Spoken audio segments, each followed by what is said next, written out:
Hi, everyone. Welcome back here to our day 2 coverage of JFrog's swampUP event in beautiful Napa Valley. We're at the Meritage Resort. And if you've never been here, highly recommend. It is a full-on resort and spa with wineries on and vineyards on premises.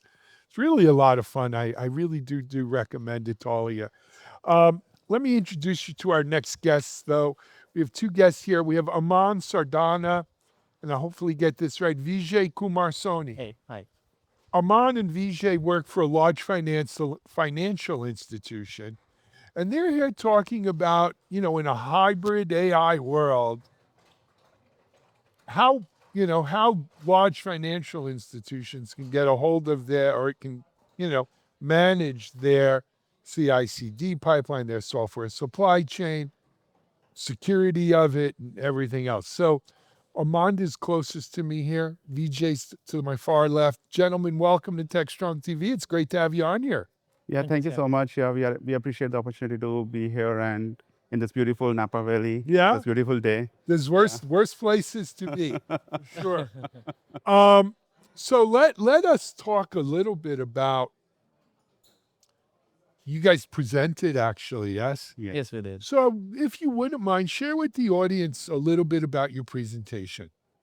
Sure. So we gave a talk yesterday. It was a good opportunity to come here and present in front of like a large crowd, talking about like how a large financial institution might do a resilient release of their workload, especially in a hybrid cloud setup where the complexities are very different, right? I mean, typically like companies, they start small, going on-prem, especially in large financial institution. There's a lot of legacy stuff that still runs on-prem, right? I mean, especially in bank financial domain, companies started with building their infrastructure in 80s, 90s, early 90s, and that infrastructure still runs on-prem.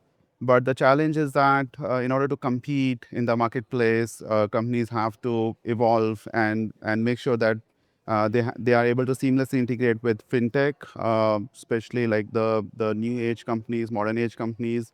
And there is a pull like on the other side to build modern software, and that brings a unique opportunity as well for the companies to start looking at how they can modernize their existing workload.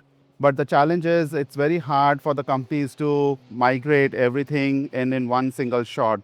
So the strategic choice that company has is to invest in hybrid cloud capabilities, which doesn't come for free. I mean, there are challenges that we can talk about, but definitely there are a lot of opportunities that show up with hybrid cloud where companies can scale, they have a capacity burst, and then a lot of like advantages when it comes to like innovation, making use of like a lot of like different like new technologies that are being developed and are cloud first. So that kind of like bridges sort of like the gap with hybrid cloud where companies can still run the critical workload on-prem, but then at the same time they find a way to sort of like gradually move to cloud in a phased approach, in a phased manner.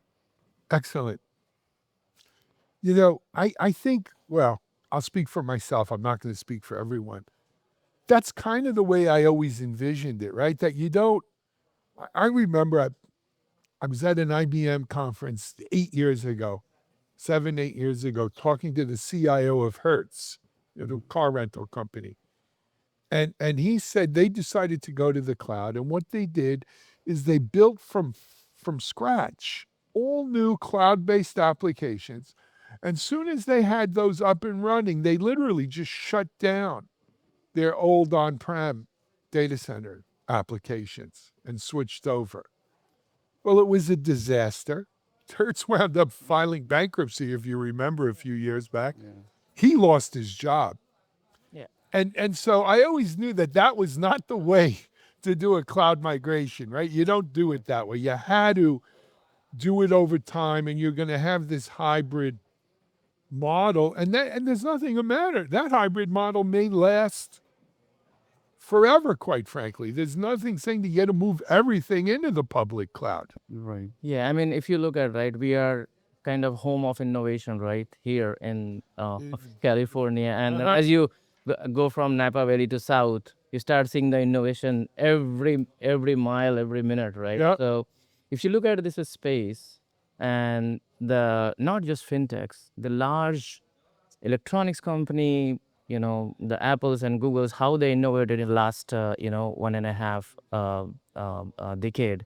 And if you look at all these things happening together, they are integrating with financial institution, they're integrating with healthcare and whatnot, right? So if you see the innovation is happening, and financial institution cannot be left behind, right? So they need to make sure that the customer experience is retained. Customer wants everything on the fingertips. So all these digital payments coming together, it cannot stay on the legacy, because legacy may not meet the customer expectations. So I bridging the gap requires, the resiliency everywhere, right? And we have a kind of environment where customer is at the center, and everything needs to be delivered quickly to the customer. So that's where the cloud and the DevOps and automation comes into the play, and that financial services are catching up if they were behind, but they are not too far from getting, no. to the space where they're supposed to. So I'll tell you a funny, not funny, but I'll tell you an observation I've had. Right, and I look. I started DevOps.com. It was 2013, so it's 12 years already. Yeah. And yes, traditionally, FinOps, financial institutions being conservative and highly regulated, don't necessarily have bleeding edge, right? They make sure something's tried and proven before they leap into it. But when it came to DevOps and then DevSecOps, Right. I saw financial institutions take the lead. And the reason for it was, quite frankly, where they were was not a good space from a security point. They were being attacked and hacked, and they had to do something. They had to get better control of that, number one. Number two, the market was changing. You had this new breed of financial institution that was born in the cloud, that was born on the internet, that was more nimble, right? Because customers, when I was a little boy, we didn't have ATMs even yet. You had to write a check, you wait online at the bank to the teller, Yeah. and Yeah. they would give you the money. ATMs came out. But then apps came out on the phone, the cell phone, right? Yeah. It just changed it. All of a sudden, people were, how often do you actually go in a bank anymore? How often do you deal with a human at your financial institution? Only if there's a problem, basically. Yeah. So as a result of this, I think the market flipped. Finance became a leader Right. in customer, giving the customer what they want, when they want, how they want, which was primarily through an app, Yeah. not through a brick and mortar. Mhm. And so my experience is that they have led the way in DevOps. They have led the way in a lot of these innovations. However, they still got to worry about being in a highly regulated industry. Right. Let me though ask you again. You made this move into this hybrid environment. Do you envision going total cloud, or will you always? I look, a lot of financial institutions still also have mainframes, Right. Yeah. and you're not going to move. To walk away from your mainframe. Yeah. That's a statement, right? Right. That's not easy. Yeah. So a lot of financial institutions that we study on DevOps.com and in Techstrong, they have, they maintain a system of record and a system of engagement, right? Yeah. Record being usually a mainframe at a data center somewhere, and engagement maybe up in the cloud. Right. Is that how you guys envision your go forward? Yeah, I mean, the way I say is that never say never. Okay. But at the same time, as an organization, and depending upon how you are set up, you build a strategy. And the strategy as the time passes, because of the other factors, you may plan, say, okay, I want to move into cloud, but as you see the opportunity, you could probably shift and then get rid of the on-prem. Or you think that, yes, probably in the long-term strategy, I have the midterm milestone to determine whether I can get rid of or I still need to maintain. So the organizations build their strategy depending on the size of organization, depending on the customers they are serving, depending on the partners they do have, they make the strategy. In general, there are a lot of organizations, they can get rid of this on-prem setup just because the way they are set up and the customers they are serving. In probably our case, and there are some similar cases, probably it might be a time to see, in next couple of years or few years to see that, oh, now we have moved enough. Probably it's time to, get completely other side of the bridge. So that's kind of a strategy, as we go. So short answer is, we are yet to see that how the strategy evolves to, get to the fully cloud or we stay onto hybrid mode. Yeah, and just to add to like what Vijay said, I think which was very well said. I think companies also have to make sure that they are doing it in a very sustainable manner, right? So I think we just alluded a little bit on that as well. That it should not be like a big bang sort of like move to cloud. Of course, I mean it's a learning opportunity for a larger institutions, right? I mean where they might have like thousands and thousands of applications running on prem. They have like few applications running in cloud. Now, there are challenges that show up, right? I mean, you might have a data sitting on-prem, and there might be regulations, right, around how you store the data. You might have to be in compliance with your data, right? So sometimes you might want to move the compute to the cloud, but then you might have some restrictions that you cannot move the data to cloud. There might be some innovations that might have to be done in order to be able to move the data to cloud. But I think that's probably kind of like an approach that company can take, where they can take some steps in a phased approach before they finally land in a state where they can declare that they are fully running into the cloud.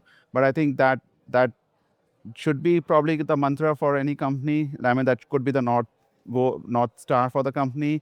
But again, there are various factors that could influence that journey towards that north star. Agreed. Yeah. Agreed. Another phenomenon. Hybrid to me was always obvious. Yeah. You know what wasn't obvious to me? Multi-cloud. Right? So do you see an institution like yours going multi-cloud, using more than one hyperscaler cloud provider? Yeah, maybe I can just quickly throw some light on that. So definitely there are like a lot of different cloud providers, public cloud provider, and every cloud provider has their own sort of like niche, right? Yep. You can look at Microsoft Azure, Google Cloud, Amazon Web Services, all of these like big cloud providers. I think they all are innovating.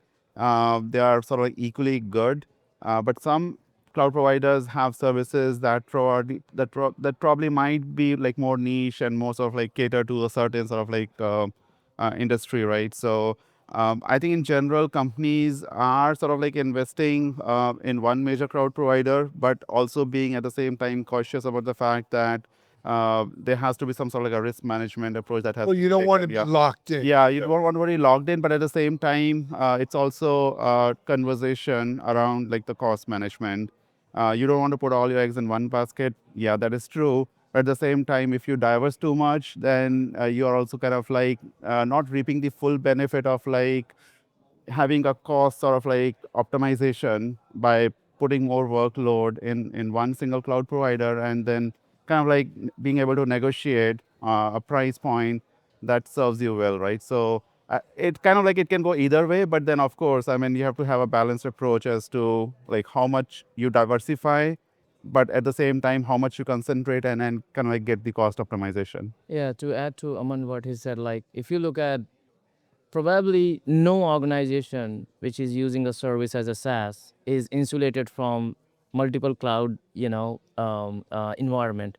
Probably directly running its own workload or probably via a service provider. There could be likelihood that you are using underneath, right? But the important point is that if depending upon the size of the company, the customer it is serving, the geographic location, and pricing point, the organization chooses to be, into the multi-cloud versus single cloud. Now, and then the on-prem, right? So if you look at the landscape they are, in, the multi-cloud strategy probably is better in certain cases when you are like global company and then you are serving the, different type of customers and services, and then, the kind of product you are offering. And in that case, sometimes you may not have a choice other than going to multi-cloud. So those factors come in. But if you are like a small organization, probably you may opt in to have probably two providers, and probably you are happy with that, and so you can negotiate the pricing and do other things. But at the same time, if you are, say, if you go into Asia Pacific region and you do not have that cloud provider capability, you are bound to have use another cloud provider which is already there because you want to serve your customers. So those factors kick in, but certainly from the financial institution or the global companies which are serving the customer, they probably make those smart choices depending upon their business strategy in global landscape. I love it.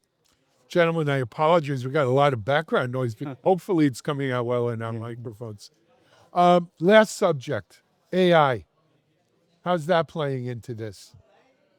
I think no company is shielded from AI. I think that's given that in order to stay ahead, companies have to make investments into AI. But again, at the same time, financial institution, banking, and a lot of like different industries have to be very cautious about like how they use AI in a responsible manner. I think one of the biggest challenges, especially when it relates to like financial matters, right? AI can sometimes make a decision that may not be very well in kind of like aligned with regulators, right? So, in general, AI has a lot of potential, but I think there is still some work that needs to be done to make sure that AI is used in a very, very responsible manner. Now, there are use cases where AI can be easily used, right? I mean, we have seen financial institutions investing, like in deploying AI in call center applications just to help agents serve better for the customer. But I think what we have seen, like in the industry in general, is AI being adopted in a core sort of like processing is still sort of like something that has to be well kind of like there has I mean it requires some sort of like investigation as to how it can be incorporated in a responsible manner, because I mean anything that you do has to be explainable, right? And sometimes the challenge with AI is that it's not very conducive to explain like how decisions were made like by the AI. Yeah, for certain industry, it might be simpler.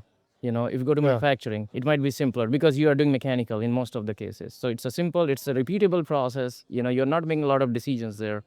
But if you go to the healthcare or into the spaces where humans are involved, decisions are involved, finances are involved, I think it's very the area where it's not easy to In the make highly decisions regulated, and go move forward with that. highly regulated industry. Yeah, exactly. So Agreed. with those Interesting. considerations, are always there. But as AI matures, who knows? In next few years, things may change differently. You know what? If if your customers demand that sort of functionality, you're not going to have a choice. That is true. I mean customer comes first. It's a Yeah, customer-led yeah. business. Yes, yes. Yep. Yeah. Anyway, hey guys, thank you for Thank coming you so on. much for having us today. Presenting Yeah. Thank at you. swampUP. Thank Yeah, you. thank you so much. Yeah. All right, Vijay, Aman Man. here on Techstrong TV. We're going to take a break. We'll be back in a moment.